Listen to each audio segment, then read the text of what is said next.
Hi, my name is Jill Anderson and I am a 3D animator who currently works specifically in the VFX industry as my specialty at the moment is creature animation, kind of slid into that. But yeah, anyway, so I work in movies mostly, and a question I often get asked when people find out what I do for a living is whether or not working in the industry changed the way that I watch TV and movies, like change the way I perceive it. And I thought this is a really interesting question that has kind of a slightly, maybe possibly more complex answer than you might think. It also has an easy answer. The easy answer is yes. Yes, absolutely it did. Of course it did. But let's talk about it a little bit. Let's talk a little bit about why that is and how, for me personally, specifically, it changed the way that I look at visual media specifically. So why would the way that I look at movies change? If you really think about it, it's kind of natural. Because the thing is, the more knowledge you gain about a thing, anything really, any subject, the more the way you view that thing will naturally change. Knowledge and know-how about anything at all fundamentally changes the way you engage with that thing. Let's make this a little bit less abstract, shall we? So for example, a master carpenter who's spent all his life making amazing wood furniture, they would be able to look at a wood table and tell you all kinds of things about it. They would see what kind of wood it is, possibly even the skill level of the person who made the thing, roughly how old it is. I don't know, I'm not a woodworker, so I don't know. But they would see all these things almost at the blink of an eye because of the expertise knowledge that they have. Similarly so somebody who knows about painting and who studies painters and techniques and things like that will go to a museum and look at an oil painting, and they might be able to see the brush strokes or, figure out the techniques that were used. They look at the lighting and the shading and the contrast and color theory and all that kind of thing, anatomy, what do I know, all those kind of things that somebody who did not seek additional knowledge in that area might not see. But that doesn't take away from the enjoyment of the created thing. I'm phrasing this very specifically for a reason, because I don't want to put value onto it. Like, one is not worse or better than the other. It just changes. Do you know what I mean? I just want to be very specific here that I'm not putting like a value on this. It just changes your perception. There's other things that you see. So in a way, it trains your eyes. You will notice things because of the knowledge that you gathered that you weren't able to notice before you gathered that knowledge. An architect will look at a building differently and will notice different things. A writer will read books in a different way because of the knowledge that he has about writing techniques and character and story building and all of that stuff. Someone with a lot of botanical knowledge will look at a garden differently, or a gardener, I don't know. I'm not a gardener, actually, my plants always die, so. But, they will be able to appreciate a public park in a different way, I suppose, if that's a subject that they read themselves into, that they are interested in. It's natural.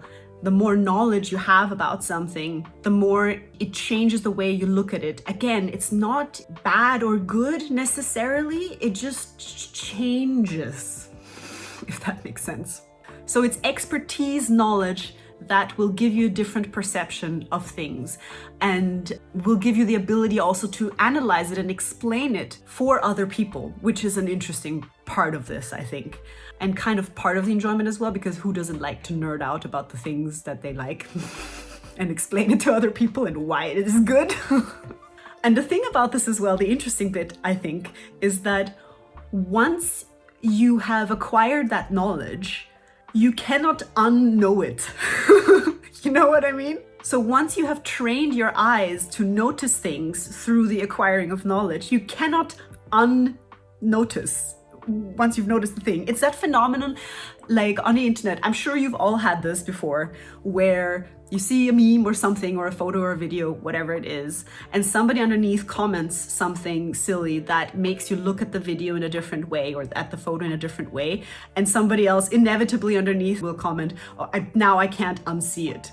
It's that exact thing. You cannot unsee it once you've seen it, right? In the sense, once somebody gave you the knowledge to pay attention to the thing in the way that made you notice the thing, you cannot unnotice it anymore. And that is exactly what happens when you acquire expertise knowledge, or just even a little bit of knowledge about a certain subject or a thing, like movies, for example. You can never go back. Once it's there, that's it. Like, you've changed your life forever in a way, right? You've become a different person. Again, it's not good or bad necessarily. It can be, but that's kind of a personal thing, whether or not that's good or bad for you personally. But it's just, I find it very interesting. So the answer is yes, absolutely. Because of the expertise knowledge that I have gathered in my field, I absolutely look at TV and movies differently. And I kind of, in a way, enjoy them or not enjoy them differently also than somebody who does not have the background knowledge.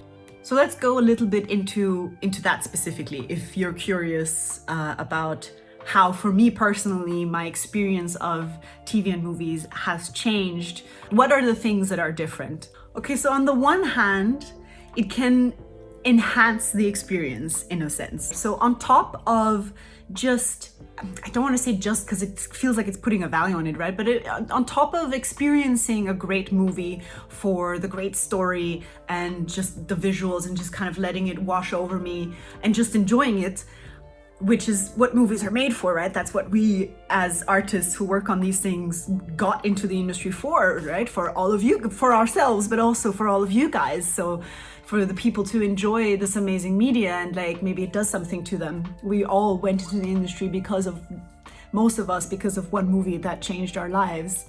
And most of us are part of this in order to be part someday, possibly, of a project that will change somebody else's life and maybe encourage them to go into the industry, or who knows. Little sentimental side note here, but essentially what I'm saying is we're all nerds. And everybody's a nerd about something that they are very interested in. And naturally you will gather a lot of knowledge about that nerd thing that you're interested in. You become a nerd, and that's what a nerd is. You just know a lot of things about that thing because it's a thing that you really like.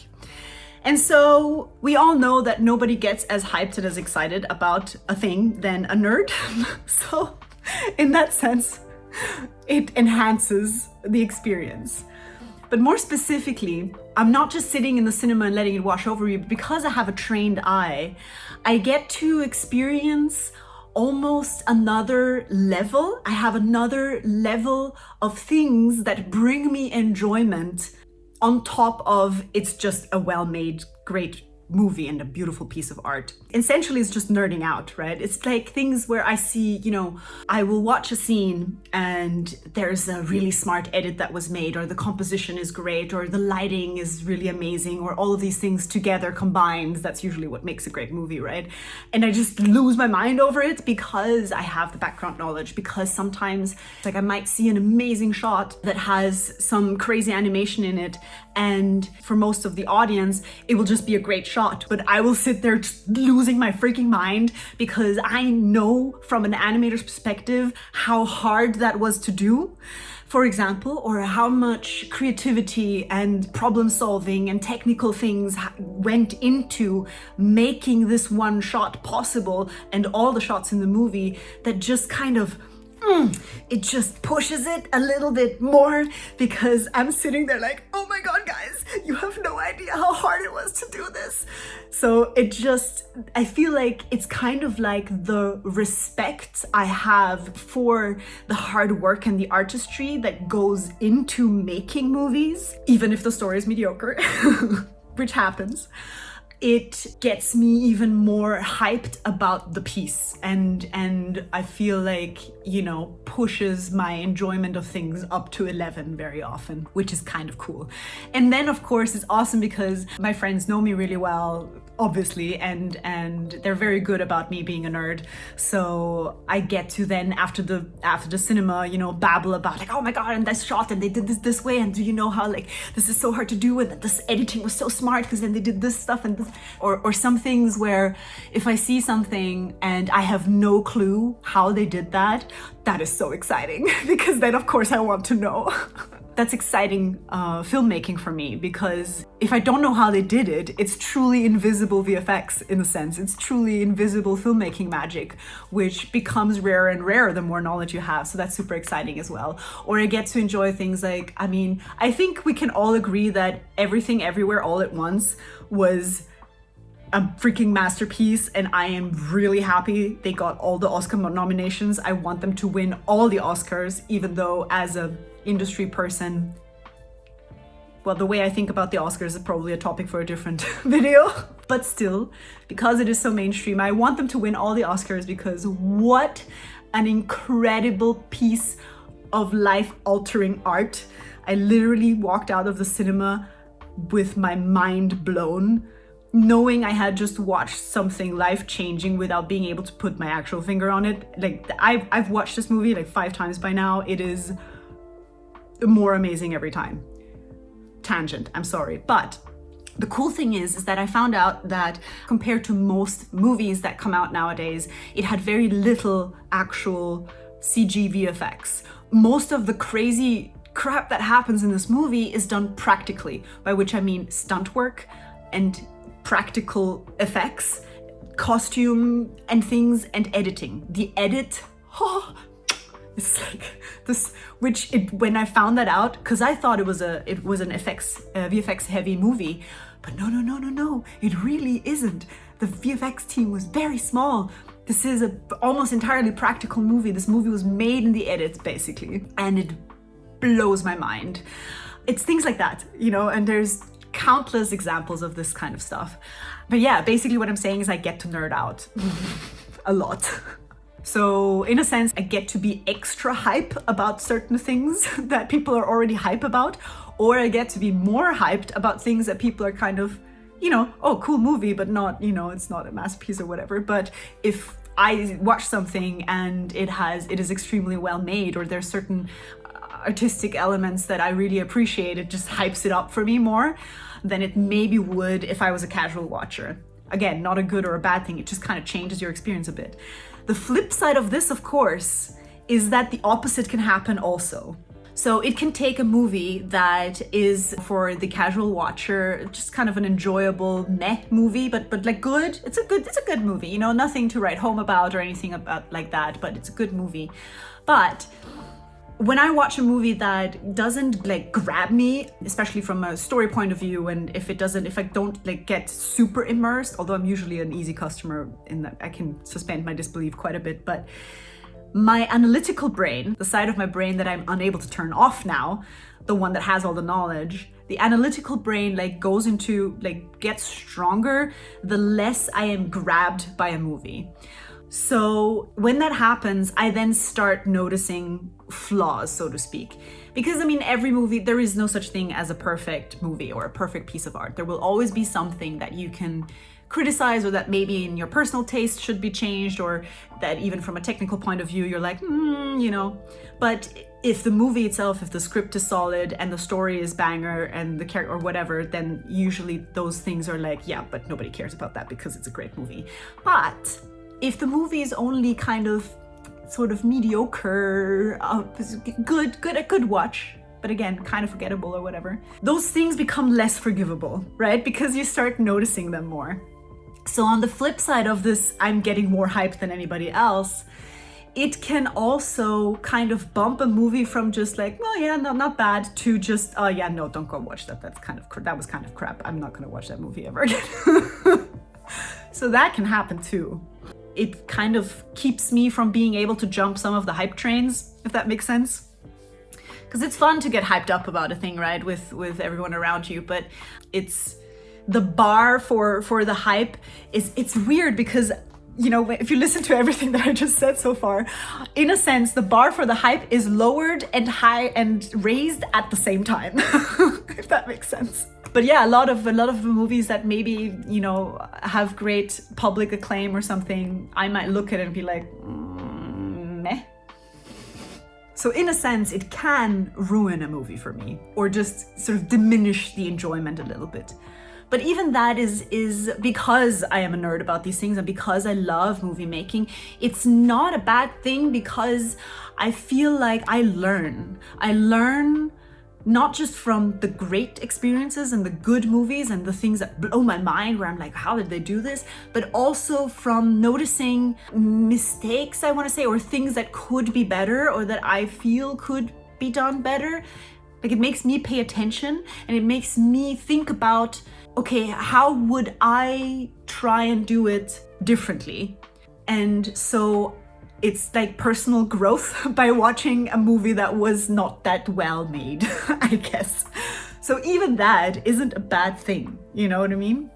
And then the really bad movies, those are so much fun as well, because especially if you hang out with a group of fellow nerds who know a lot about the subject, you can rip that thing to shreds and it is the most fun thing ever. So yeah, I mean, there's lots of positives there. But then I'm a very positive person in general as well. I know cynics too. I know people in the industry who are like, oh, it's ruined movies for me forever because I cannot turn my analytical brain off, and they like don't forgive badly made sequences not as easily. The thing is though, what you have to consider that for me, it's not such an issue because I have worked on big production movies. I know what it is like to work in a big VFX studio. I know a lot of the underlying causes that may push a movie into mediocre territory despite its potential. Because a lot of the time, it is not that the artists who worked on this movie weren't super skilled or anything like that. No, everybody who makes it into a studio like that, they know their crap. They know what they're doing. They're good at their jobs. It's very often decisions that are being made on an executive level, or I don't know, somewhere up top. We're just the worker bees, but it's creative decisions that are being made that are out of the control of the artists, and sometimes even out of the control of, like, you know, the director, where there's budgetary restraints. There's like the movie's falling apart, it's not working, you have to do reshoots, then there's no time to finish the effects properly, everything is rushed, people are like crazy stressed to get that thing out of the door, the marketing department is pushing because the release date has been set and it can't be pushed anymore, and then the compromises have to be made, all of that kind of stuff. There's so much background knowledge, there's so many things that you don't know as a casual viewer that can happen behind the scenes that then causes the movie to be less good than it could be. That for me, I'm a little more forgiving often, though I do have my pet peeves also, of course, you know. But I can also sometimes turn that critical part of me off and like just enjoy things for what they are. And, you know, especially if you know in advance what you're getting into, kind of thing. But yeah, those are a few of the ways that it can change the way you look at things. Again, there's no value to it. It's just different. Another thing that having this background knowledge does is, in a sense, I think it changes your tastes a little bit. Because you learn to appreciate certain products, I want to say, so in my case, movies or TV series. So you can appreciate a movie that didn't have such a great reception by the public. So sometimes with expertise knowledge, you start to get more interested as well in the more experimental stuff that maybe isn't as palatable for the general public. And the reason it isn't as palatable for the general public is because they are artistic experiments and they require a certain amount of background knowledge, of like understanding almost of what it is that specific movie is trying to do, right? Like art house movies or things like that. I'm not huge in that specific area, but sometimes I will see a piece of media or a short film or something where I'm like, wow, this is wow. Because I kind of understand the artistic experiment behind it. Does that make sense? Whereas somebody with like zero knowledge would look at this and be like, what the is this weird thing? Because the understanding isn't there, right? Because the background knowledge is missing. Again, not necessarily like a bad thing. It's just, it's natural. If you don't understand a thing, very often it's like, huh? And it often kind of keeps you from enjoying it, right? So yeah, I mean, this is just kind of a little bit of philosophical musings. But yeah, so those are some of the ways specifically that working in the industry has changed the way I look at TV and animation and movies and stuff. And a little bit of why that is, like how that comes to be. I hope you enjoyed that, and if you did, it would be appreciated if you leave me a little like, and maybe, you know, subscribe if you maybe are interested in watching some more random philosophical movie talk. I don't really know. And yeah, please definitely let me know if you have any questions or things that you were always curious about. My specific expertise is animation. My department is animation, so that is where I have the most knowledge. There is a chance that I would not be able to answer general VFX questions that fall outside of my expertise, but you know, if you're curious about how VFX Studio works or anything like that, any questions you have that might pop up, I'll see if I can answer them. Please shoot them my way. And I will see you next time, lovely people.